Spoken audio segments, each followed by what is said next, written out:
So you want to know which remote desktop apps are overrated, but you might be more curious about which ones are underrated. Matilda? Ready to f***. Execute part 3. Guacamole. Ooh, I will say guacamole is underrated. I think it's often overlooked because it's pretty dated at this point, but it's clientless and it just builds on the backs of SSH, VNC, RDP. It's a classic and I won't disrespect it or use it. Beyond trust. I'm sorry, I don't recognize that one. You mispronounced Bomgar. This is the world of IT. We don't conform to name changes. With that said, Bomgar is probably my #1 favorite IT-focused remote access and admin tool. At my last job, we had self-hosted Bomgar, and while it was insanely expensive, it was an amazing tool for being on a team. Sessions were recorded, it had chat, encrypted file transfers, you could transfer sessions between team members, incredibly fast, easy to use, a little difficult to admin. Even though it was self-hosted, you still had to pay per seat licensing, so our annual bill was like $2,000. It's crazy. By the way, if I haven't covered your favorite yet, please feel free to nominate them in the comments. Jump desktop. I did trial it for a few months and I liked it. I think I eventually chose Splashtop for Business over it. It played nicer with my MacBook and my Mac Mini. I can't really remember. I think it's fair to call this one underrated because I know it's good. I always forget about it, and then people in the comments remind me. It kind of makes it like an underdog. Oh, the goat. Log me in.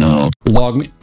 If there was a term that could live above overrated, like overrated squared, LogMeIn would be above that in the next category where we would need to invent another new word. Anecdotally, I'll never forgive the insane price changes they made. They just dropped them out of nowhere. There's just so many better and cheaper options nowadays. I admit this one's kind of an honorable mention for me. I doubt there's anybody else using it. The final 3.5 years of my last MSP job, I manage, maintain, and develop our self-hosted Enable and Central server. The remote access itself wasn't breathtaking. All the user management was baked into our RMM, and like all the features it had were enhanced by like automations and rules and tweaks that you could enforce with like the whole End Central suite. It was like just getting good right before I quit.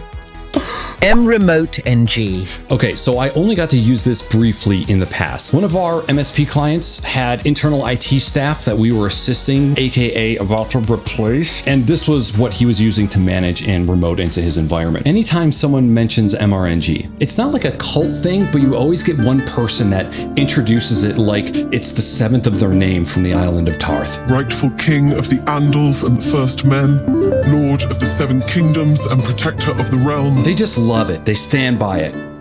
I respect it.